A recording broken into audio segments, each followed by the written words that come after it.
Hi, everyone. This is Craig Zalzer from PCDN. Delighted to have the fireside chat. This is not the closing event because the booth will stay open for quite a while, but Flynn Coleman is one of the world's leading experts, innovators, builders, doers, thinkers, and questioners. And I think the questioner is the most important part around the intersection of justice, rights, humanity, technology.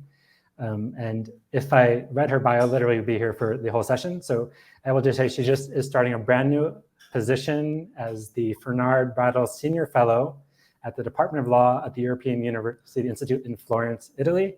So, and I was thinking when we started chatting, I thought she was in Florence, but actually she's in New York.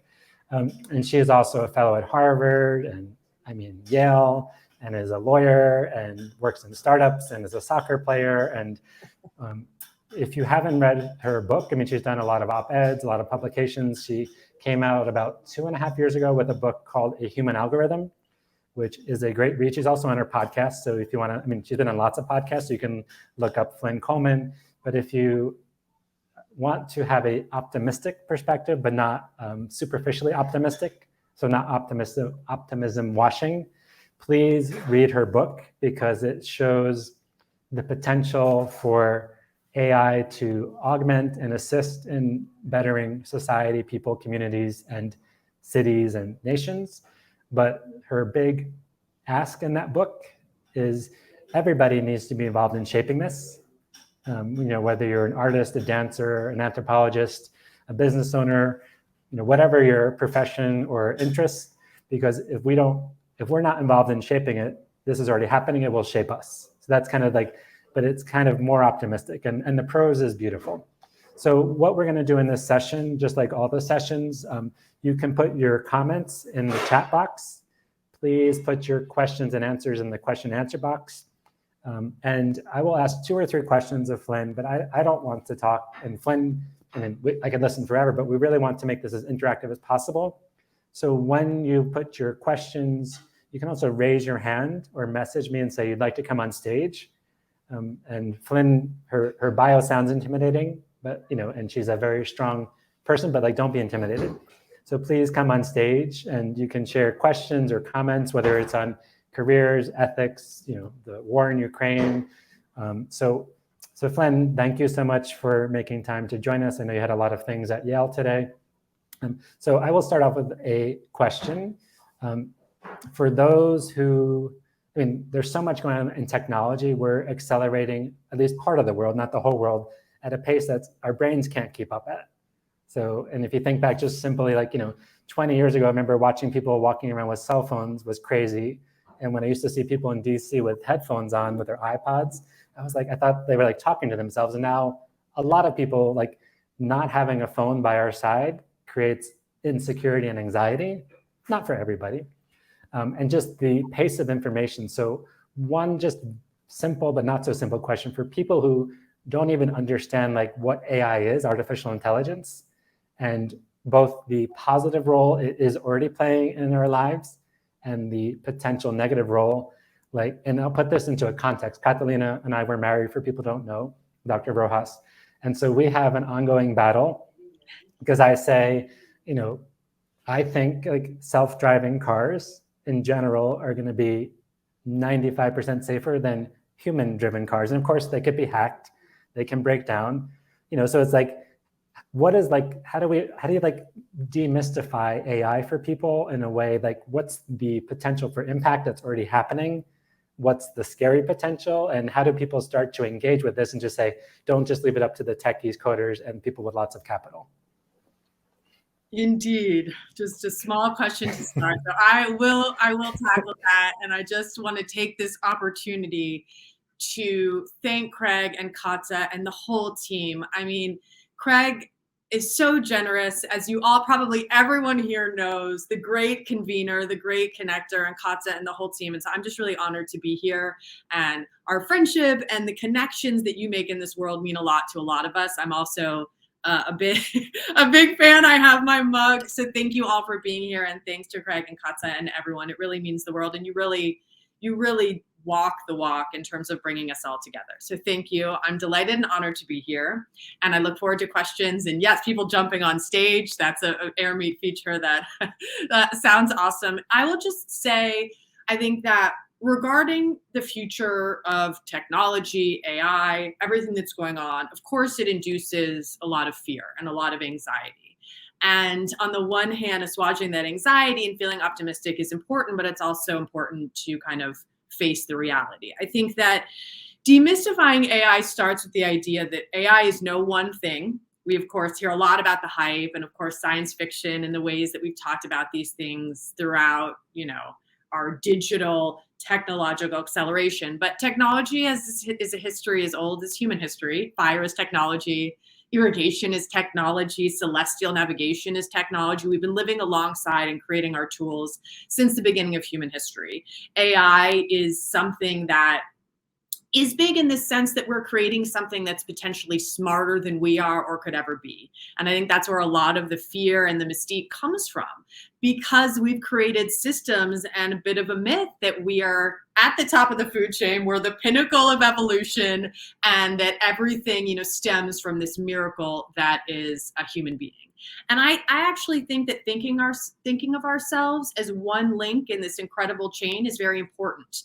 And remembering that the cosmos is vast and that we are one small part of that tapestry can really help open us up to see all of the ways that thinking about intelligence might be useful, from self-driving cars to advances in medicine to things like that.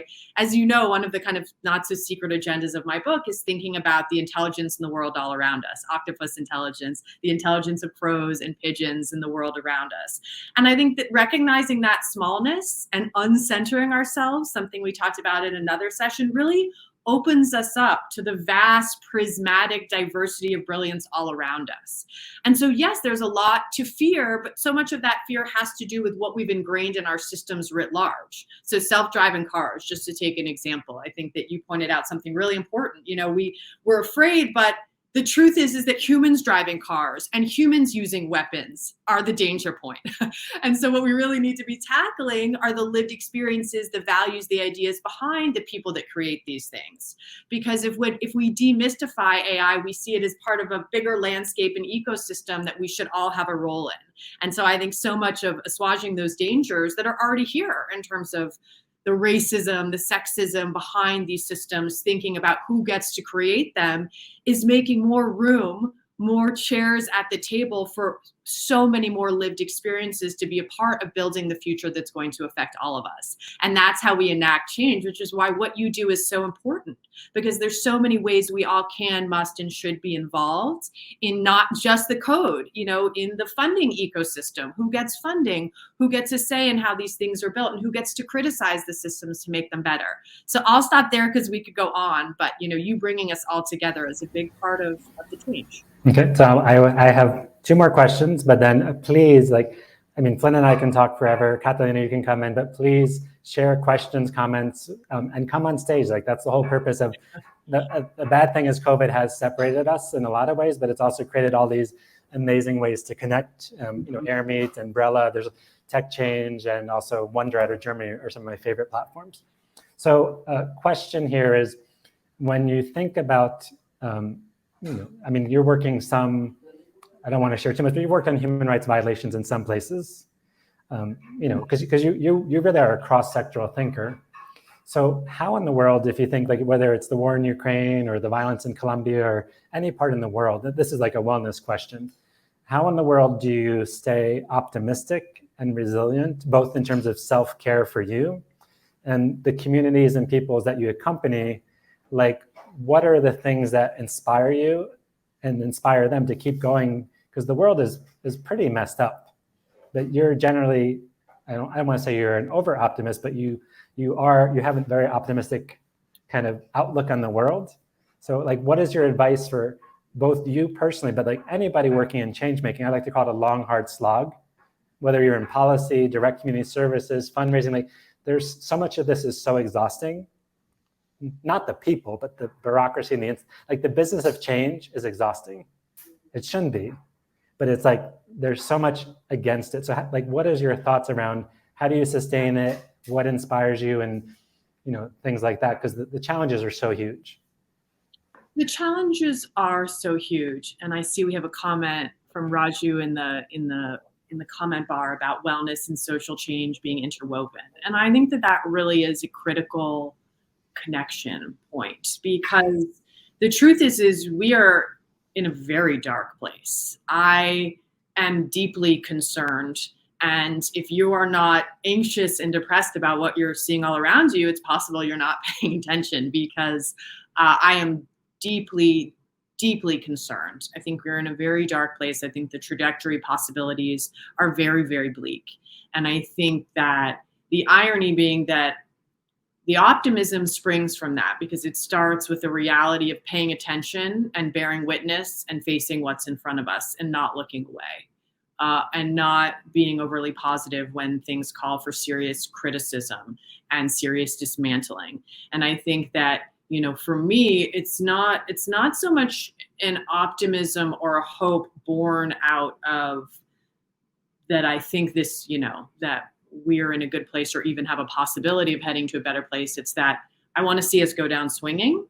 And I believe that hope is a rebellion in these times, and that no matter what, we give it our all. And that is all we can give. And it's possible it's enough, but that is at the core what we need to try to access. And I think that also, this is something we talked about in our another session, is that having that individual persistence is important, and that courage and that resilience, but it can also be, we need to go deeper, because I think it's problematic to put that on individuals and individual communities to say, be resilient, be persistent. We need to be demanding the most from the people with the biggest platforms and the biggest resources, because individuals recycling is not enough. Where are you, big oil? Where are you, fossil fuel companies? And so we really need to be laying this at the feet of the people with the most power for the redistribution of those resources. And so while we figure out how to survive and how to help others survive and to amplify, we really need to be laying this at the feet of the systems, because I think that's, that's the trick the devil plays. If only you were stronger, if only you individually had the resources. And that's not the case. And we need to learn to survive to do this work. But the truth is that advocacy, that collective coming together, and that collective action on an intersectional level is how we make this happen. And that needs to be the truth that we speak. And in the meantime, we make records, we document, we bear witness, and we do that work while we change on the systematic level and lay these things at the feet of the people that need to be helping with that change. So I think that that's where it is. It's a darkness and a despair and a depression and anxiety I feel every day. And the only thing I can think to do is to channel that into action and to use every resource or skill or piece of education or network we have to move forward together. It's a way to channel that rage. But if you're not feeling rage, you're not paying attention. For sure. So thank you. And I love the topic, the phrase, hope is a rebellion. I don't know if you coined that or someone else, but maybe that's your next book or something. But and I wasn't trying to say that you are overly optimistic. I just think like you're fiercely determined in a way. And I think we all are. Like we have to, I mean, it's like the Netflix movie, which some people hate, Don't Look Up. It's like, you just got to try. And is it better to try?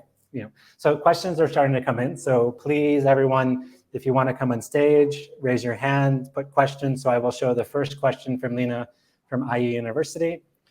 So I'll read it, so you don't have to read it. My name is Lena Herrera. I'm from Colombia. Thank you so much. What do you think, Flynn, that we can do to try to prevent development of AI lead to more inequality?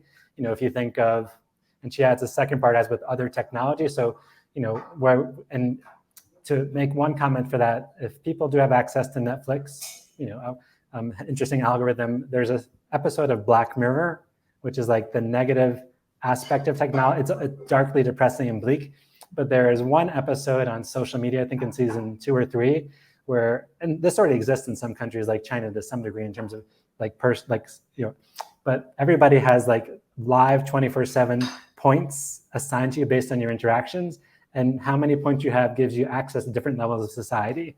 And if you drop below a certain level of points, you get you lose exclusive access, and one of the persons has points and drops below it. So it's a fascinating portrayal of like what society is like to some degree. So, what is your advice based on Lena's question, in terms of how can we prevent AI from reinforcing the existing social inequalities? Indeed. Hi, Lena. Thank you for your question. Like Craig, I actually I assign Black Mirror in some of my classes, and I love that episode, and I think the social credit system, and it says a lot, right? Part of the genius of, and part of why I mean, my book is littered with sci-fi, and why I think it's an incredibly important way to access these issues is that fiction literature, not only does it help us access our compassion and thinking about the lives of others, but it really helps this thinking about the possible scenarios and imagining our future. And there's actually technology companies starting to hire science fiction writers, for example, to help imagine the future. And that, of course, can go awry and can be very dangerous. But at the same time, imagining all those possible scenarios helps us imagine our best future. And so I, again, am deeply concerned, not just about where technology and AI is heading, but where it is already. And I think that there's a couple of things to talk about. One is that we can look at the history, and something that I and others have done, and there's some incredible work being done and have been done in this space about what did we do with nuclear weapons or chemical weapons bans, and how have other technologies, the atomic bomb, how have other technologies been used for good or for ill. And I think that, of course, just like any media headline, we tend to think about the utopic scenarios or the worst possible Terminator army type scenarios, but I think the real messy middle and the reality has a lot more to do with those insidious threats. Who can take out a mortgage? Where is the racism and sexism embedded in these algorithms that we use every day? Because it's treated as this kind of mysterious, Hollywood-esque idea, but AI is here in forms of Siri, Netflix, Google algorithms, and an algorithm is really just a recipe, of instructions. And so what's starting to happen is these intelligent machines are, again, potentially smarter than we are or could ever be in certain domains. I think we are a long way off, of getting something approaching what would be general AI, something smarter than us in all ways. But for me, I think the focus needs to be a lot more on thinking about how we can tap into the prismatic array of brilliance and diversity and ideas about intelligence writ large, and expanding beyond, I suggest, even a human-centric view. So preventing inequalities from getting worse, I'm deeply concerned about this because it's already here.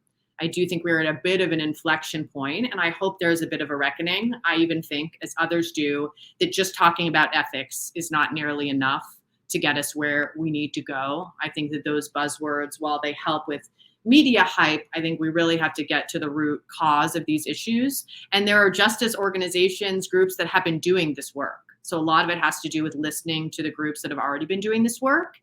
And I think one interesting way to think about AI is that it's really no one thing. It's going to affect all different sectors differently. We have to be looking at this in our criminal justice systems, in aviation, in agriculture, and listening to communities that have been using technologies for a very long time. And then such an important part of this is the state of funding. When you look at, I think that, we get down to it, we tend to have an image of a pedestaled lone hero and a lone genius, right? A lone wolf that solves all these issues, and inevitably that person is of a specific demographic.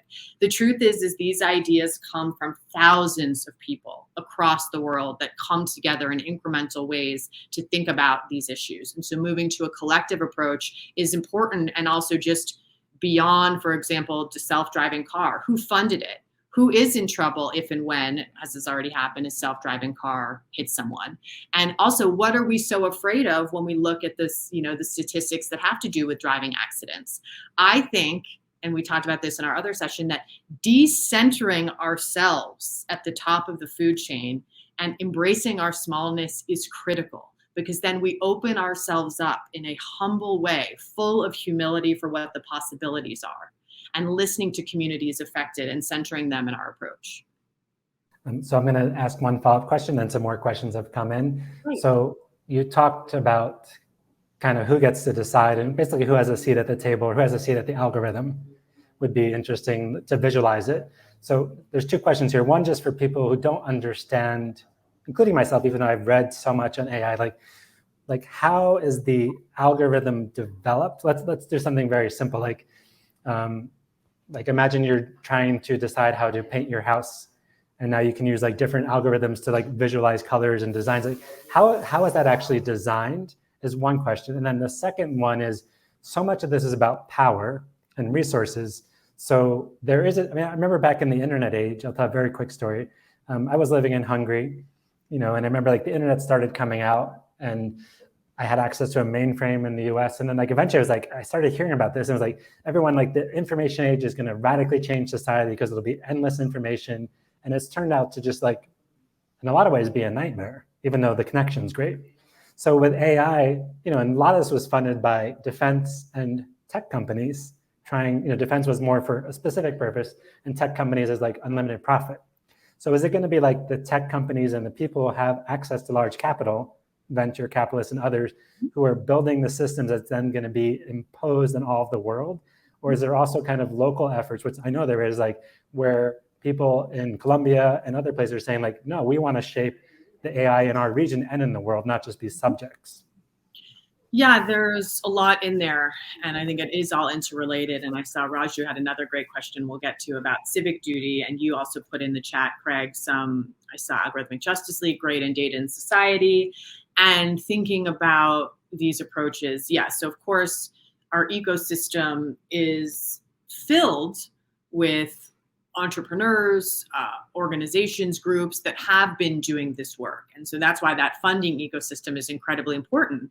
And it's also within the capitalistic quarterly report system. So there might be a programmer, an engineer who has an idea, but you're beholden to the quarterly report system and to a certain way of doing business and beholden to your investors. And so people I get this all the time at my book events, for example, engineers that have ideas, but they're beholden. And so I think really expanding understanding of where responsibility should lie is incredibly important, and looking to the ideas that are already being developed out there. And so this idea that there is a much bigger landscape of people doing incredible work, and just one of many examples I've written about, and others have too, is the idea that most virtual assistants have the voice of a woman, right? So perpetuating these stereotypes about who's in charge, who's the assistant. And there was a group, a smaller group, that came in with the idea of a more neutral virtual assistant voice, right? And so you have to make space in the landscape and in the funding system for those types of groups with different lived experiences to thrive and to be part of it. Because I think, kind of like neoliberalism itself and capitalism itself, we say, oh, this is the way economics works. Well, no, this is one model that may or may not work that well, that certain people decided at some point, and we take it as gospel. Because, certainly for one example, we worship at the corporate gods of money in the US. It's just one example. So we take that as, something sacred, where there's ideas that are already out there for change and for putting equity and humanity at the heart of things. So there are already groups working on this, but listening to them, having a seat at the table, having the requisite funding is incredibly important part of the work. And I think while leadership, of course, is something we all discuss and something very important for careers, there's something also really powerful in following the leadership of groups already out there in places that don't necessarily get the media attention and get the funding. Because the truth is, and Brian Stevenson has said this, and many others have, the most proximate to the problems are the most proximate to the solutions. People have solutions. They need agency and funding and to be heard. And so I think, innovation and ideas, not only is that not a pipeline issue, those ideas are there. I am deeply concerned about the people that have those ideas that don't have their voices heard, because no one should be speaking for them either. And so the answers are out there, but I think we need to be similar to social media, which it is here, whether we like it or not. It's critically important to understand the root causes of why and how someone is being heard, what is being amplified, right? Who benefits when we click and scroll on something. And as I mentioned in the other panel, the one thing we can all be doing in our careers, and we must be doing, is we all are in a position to pull out a chair for someone else and to amplify another voice. Craig does this like second nature all day, every day. And you don't have to be at the top of an organization to do it.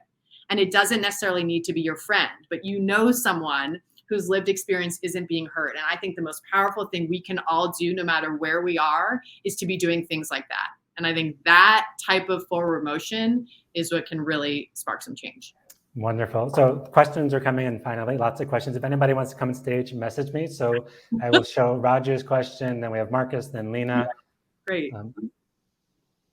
So Roger asks, how can the concept of civic duty be translated to the digital age? And I know he also has a very strong interest in virtual reality or augmented reality or both for social impact. So one might be addressing this, and also just what are your thoughts, like who is innovating around VR, and are we all going to be like in the metaverse and lost even more, or like it has the potential where it's going to be more social good?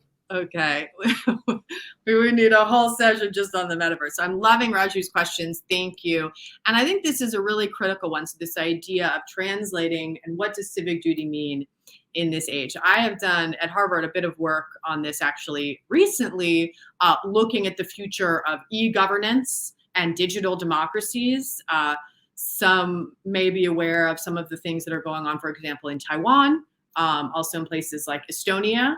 And so I think thinking about, how do we move away from the hype and what maybe is on the brochure about what it means to have a digital democracy, and really thinking about what those values mean and how we integrate them digitally. Because like it or not, some of our lives are moving online at different paces at different times. So for me, one of those big threshold questions is, it can be very, again, glamorous to talk about things in the digital space. But for me, the question always starts with, well, who has access to that space?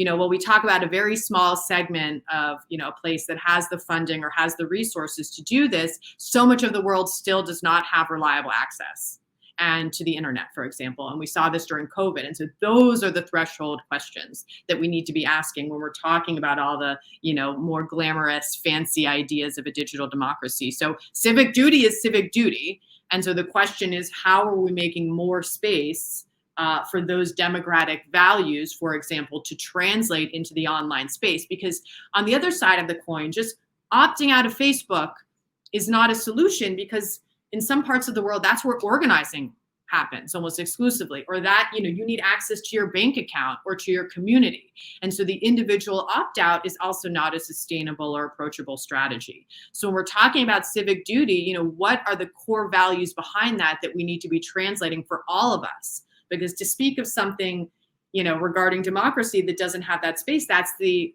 antithesis, which is why when you talk about something like minority rule, that's antithetical to hearing the voices of people. So I think history provides examples. There are, again, incredible organizations doing this, but I think we really need to look behind the curtain and understand what is our, what do we owe each other?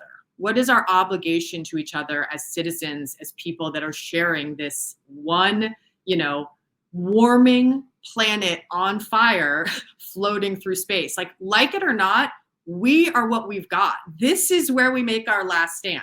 There might be a couple people that break the sound barrier, but that is not being built for all of us. We are the ones who help ourselves. And so collectively, we have to come together. But I think that, Raju is really tapping into this idea of civic duty. What do we owe each other? To me, that's the heart of that question.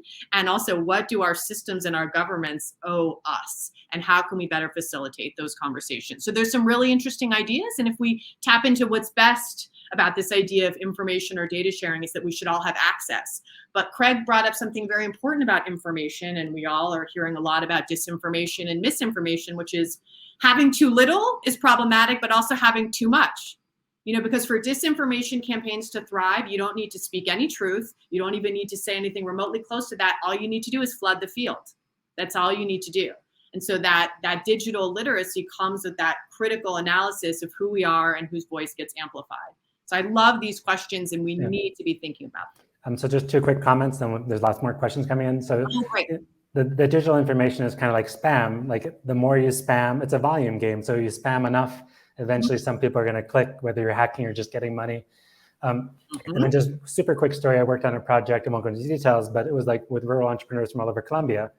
It was really interesting, but then a lot of them went home, and how do we communicate? What's up? But actually a lot of them didn't even have WhatsApp access. So like this digital divide in terms of creating greater equality. There's so many, health and clean water, but this digital divide is so critical, and who gets to have access, who gets to do remote work, who's stuck.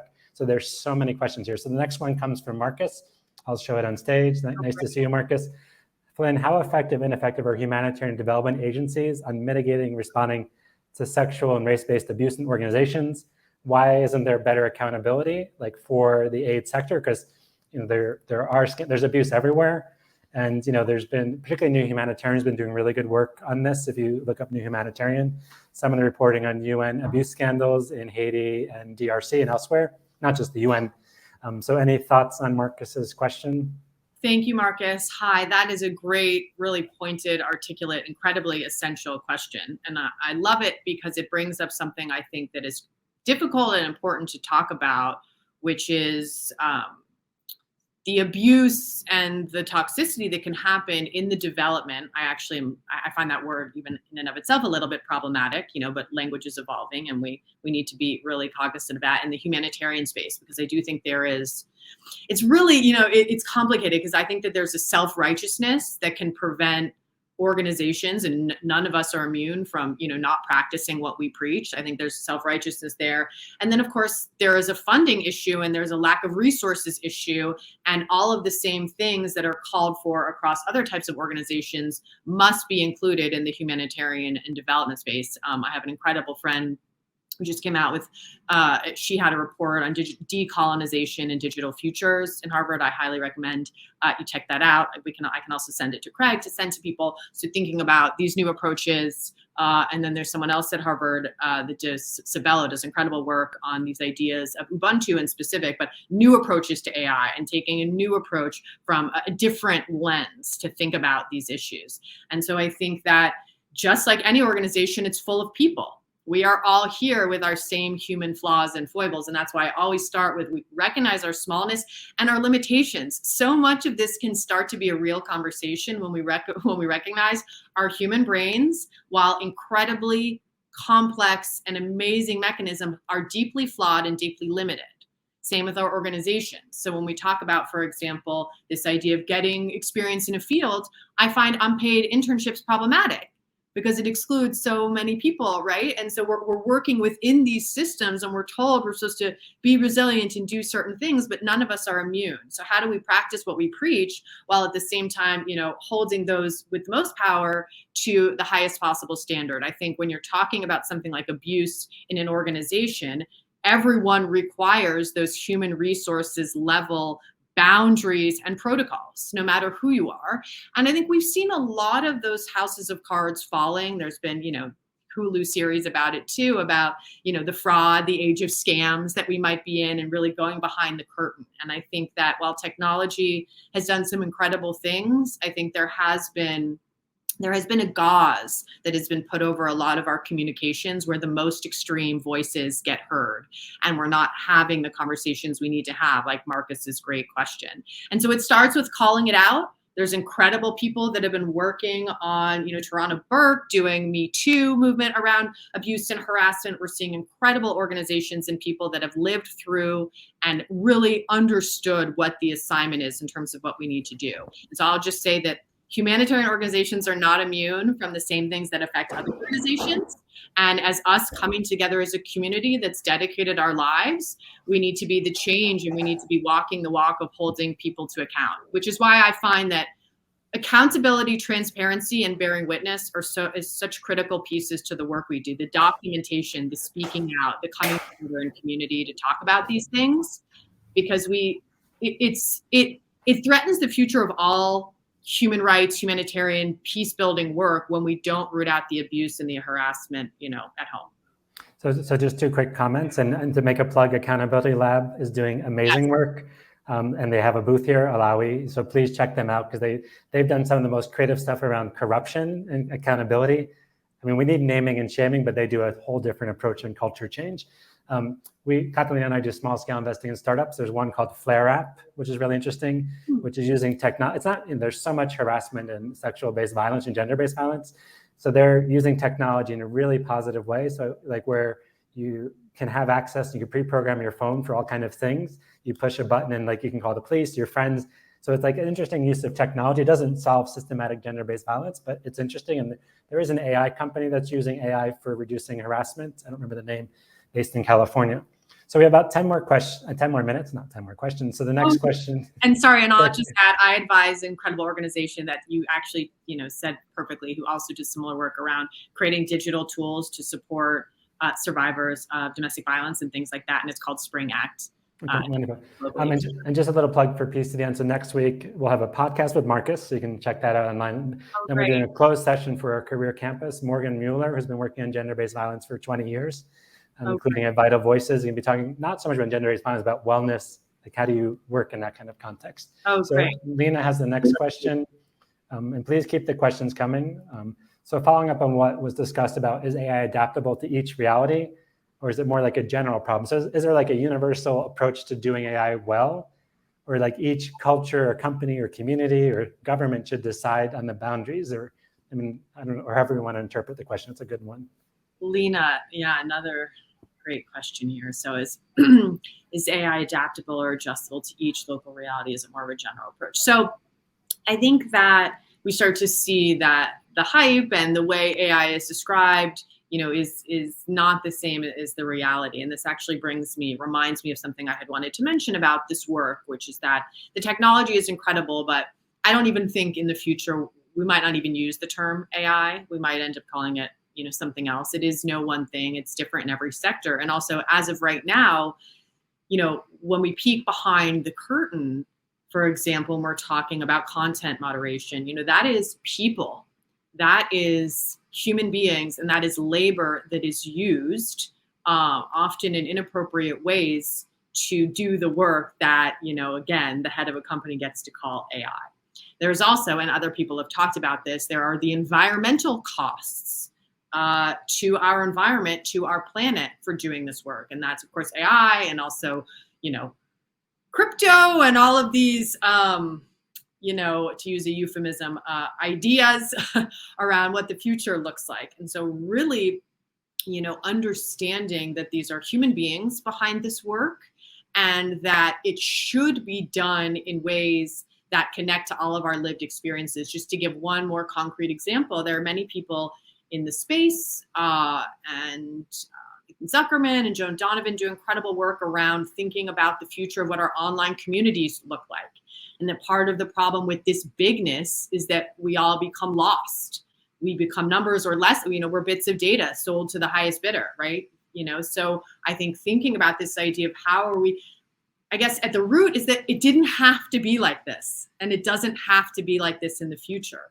And how are we more intentionally building and creating these communities in new ways? And again, there are people that already have these ideas. So who are we supporting? How are we moving away from systems that treat us, and particularly the marginalized and most vulnerable in certain ways, into what these communities could do, into what a community could do with these technologies? And those already exist and they're already there. And so this idea of course we live, I think that Lena's question has to do, it's a metaphor for so many things about our society. Are we using a local approach or a global approach? And of course we have to use both for the very specific reason that so many of our most dangerous threats are global. Climate does not respect boundaries, or AI, and so we have to think about these global alliances. At the same time, ultimately, all politics is local in a way.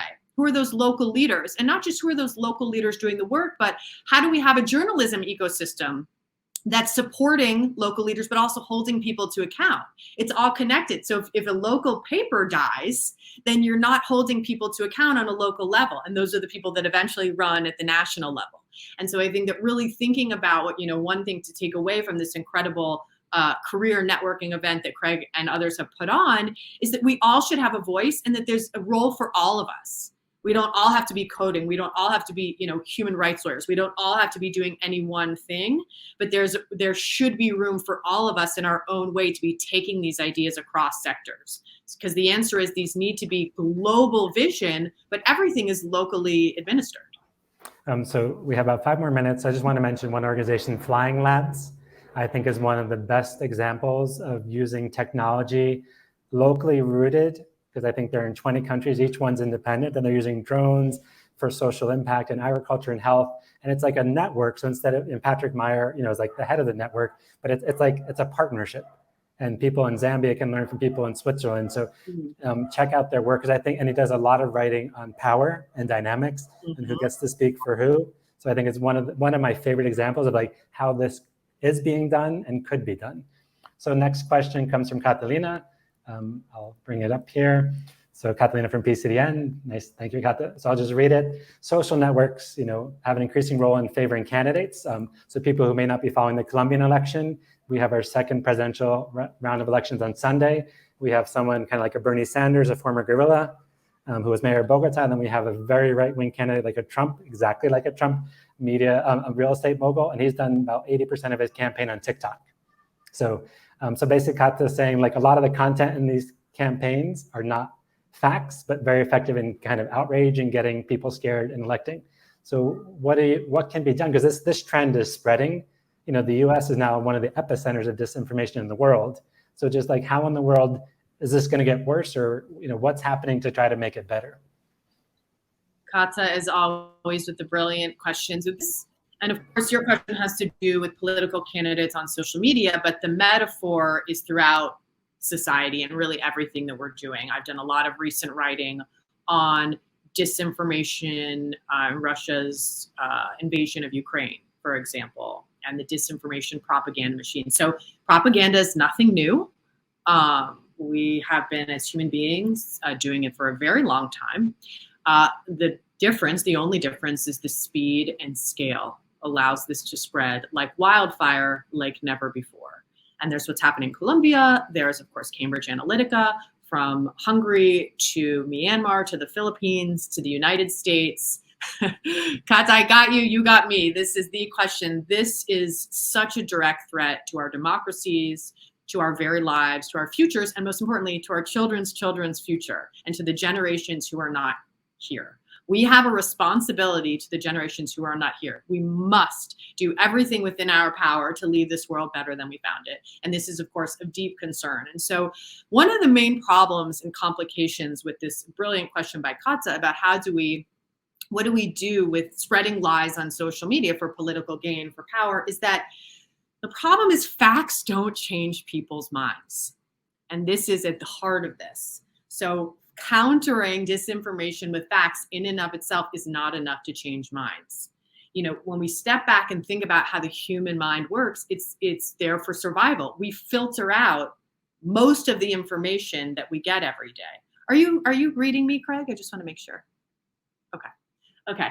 So we filter out most of the information we get every day just so that, because we couldn't walk a block down the street without filtering out most of the information that comes at us. And so when we think about this idea of digital literacy or critical literacy, ideally this would start at a very young age. And the tools in our arsenal right now are fighting fire with fire. So one example happening in Russia's war against Ukraine is incredible, and I've detailed some of them, and I'm not the only one, incredible groups of people coming together to flood the field with truth, to respond to emails, to go through in a detailed fashion what the realities are, because a fact won't change people's minds, but people coming together to go up against these propaganda machines is incredibly important. And I'll just, even to take a step further, running for local office. And that includes school board. And that includes showing up at town hall meetings. We tend to see just a few of these national campaigns on television, but so much of this is happening in these local races. That's where books are getting banned. That's why horrifically transphobic and homophobic things are starting at these local races. So get involved in your community. I think that's the key takeaway. You don't have to be at the top of any game or any organization to be involved and to stand up at that town hall meeting or demand your representative have it, or go to your local library, support your local library, support your local librarians, and to be involved, whether it's your kids' sports, a PTA type meeting, because this is what we need. We need that type of progress, and we need all of us to be involved. So there's more questions. I'm just going to wrap up with two quick questions. So one is a career question, because we have people, average years of experience in the pop-up is from 8 to 12 years experience, but we do have people junior and some people with 20 years. So how do you encourage people to find their right path to impact, whatever, because we need everybody. We need coders and graphic designers and organizers, but how does someone, if they're not sure where to go, like what is your advice for how to find the path, and also to make sure there's actually paid opportunities in that path, because not just follow your passion, because that doesn't always work. Yeah, I'll just say a couple of things, like from the concrete to more abstract, so we can have a few ways to think about this. One interesting thing, and I often teach in my classes on these topics, is this idea of experiments. So instead of putting, all of our hopes and dreams into following your passion, and what if I haven't found it, or what if it changes, or what if that whole idea is kind of bogus, right? Is to craft these little experiments. Maybe you shadow someone, maybe you reach out. Like one of those benefits of having, this interconnected web online is, can we find ways to have little experiments where we don't have to go all in on a law degree or a master's degree or, whatever it is, before we make that commitment to really craft some experiments and follow through on what that actually would be like on a smaller scale. That's just on the practical level. I think something to think about on a macro scale is this idea of following our passion generally, and that perhaps our lives aren't meant for our own individual happiness alone. And perhaps, especially because of the way systems are built through no fault of our own, we can't have it all at once. And maybe we shouldn't. Maybe the goal of life isn't to have it all at the end, but to have given it all away before we go. And that what we do for ourselves dies with us. But what we do for others could be that legacy that lives on. And it's complicated because, again, it's the systems. It's the systems that tell us if only you had self-care, if only you didn't eat avocado toast, you'd be able to afford a home, right? That is all bullshit, if I can say that. And we need to be dismantling and reimagining those systems. So it's not about that individual resilience, but when we decenter ourselves, we talked about this at the other panel, we open ourselves up for the magic of feeling like that pulse of the universe and working for not just us, but the future that's not even here yet. And we move past that individual notion that has been ingrained in us through no fault of our own and think more on that collective level. I think that is really where the magic can start to happen, because you want to experiment, but where are my paid internships? It's just not affordable otherwise, right? So instead of getting stuck on that being on ourselves, how are we banding together and sending that letter or creating that policy that will create that change? And that is where the magic happens. And I'll just say, it's messy. It's the unglamorous part, which is 99.9% of what life is. And it's hard work. And I think, speaking for myself, but the incredible people in this room, our work is never done. I never expect it to ever be done. And I don't expect to see the fruits of any of it, frankly, but just kind of the imagining that maybe in the future there's a carved path that's a little bit clearer for someone else. And I think that's all we can hope for, but it might be enough. So one comment and one tiny 30-second question. So Pay Our Interns by Carlos, I forgot his name, but they've been fighting for paid interns, and the State Department and the White House, after decades, are funding internships. So it's an amazing movement. Check it out. And if you're in the US, it's too late for this summer, but they do help provide funding. So 30 seconds, while you're in Italy and Europe, what are the big question you're trying to work on, or the big partnerships, and please visit her website, follow Flynn, on social media, read her book, each has her own webpage, but just kind of any little insight to what you're working on that you can share publicly. Indeed. So I will be working on thinking about this intersection of our global and international systems, as we discussed, and the future of technology, and how we are looking to build a more equitable, humane, and just approach to our systems, and moving away from this concept, whether it's the individual, lone hero who saves us all, or whether it's the hubris and the ego and the greed and the power structures that we're currently in, how we can face a reckoning so that we can meet the challenges ahead and leave this place better than we found it, and use all of the bleak, dark, scary things in front of us and channel that rage into action. And it's being in groups like this, communities like this, that bring me hope, because my students always are leading the way. They're incredible people. Craig has mentioned a bunch of them doing that work. So, it is dark, but there are candles in the darkness, and there are people doing that work. And that's what gives me a little bit of hope and inspiration in these really dark times, because it can feel like we're drowning. And individually, we are so small, but together, there is so much that we can do. And so I think looking to that and looking for every opportunity we can to shout someone out or to amplify the voice of others or to do, to do that really important work of uncentering ourselves and looking at the whole picture is important. So I'll be looking at that intersection of international human rights and technology, equity, and justice. And also what does bearing witness mean? What does it mean to really see each other and to be there with each other in the darkness, I think is kind of at the heart of what I think. So thank you so much, Flynn. I mean, you shared both in the panel and here your wisdom, your energy, your enthusiasm, and also just the sense of the challenges that the long, hard slog of change. It's not for the faint of heart. It really is not. It's actually much harder than just ignoring it all. But have a wonderful day. Enjoy all the amazing food in Italy. And also you're going to be in Italy and Denmark. That's your two European locations. So anybody in Europe, please try to listen to Flynn in person, follow her on social media, buy her book. I mean, it is amazing, and just kind of see what she's up to. And she's also a really good soccer player, if there's any soccer players out there. And at some point you have to compete against her son, Jacob. So thank you so much. And so what we're going to do now is, this is the end of the formal sessions, but please, you can go to the networking tables and check out all the exhibitors. They're there. About 90% of the booths are staffed, not all of them, but even if it's not staffed, click for more information. For example, Unleash has this global innovation competition for young people, fully paid. 1,000 people will go to India. Deadlines in 4 days. They're the most amazing organizations. And you have to make the story for why you're a good candidate. Don't just say up and say, you have to do your research, but go and talk to these exhibitors, express your interest. And thank you so much, Flynn. Have a wonderful day in New York. Thank you for everything, Craig. This was incredible. Thanks to you and the entire team and everyone involved for bringing us together. Thank you so much. Okay, thank you.